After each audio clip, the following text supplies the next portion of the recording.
girl. Here you go.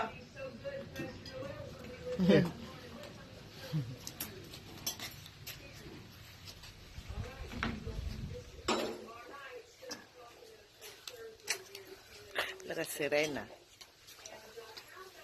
Go try to get his food. Serena! Why are you? You really hiding down there now?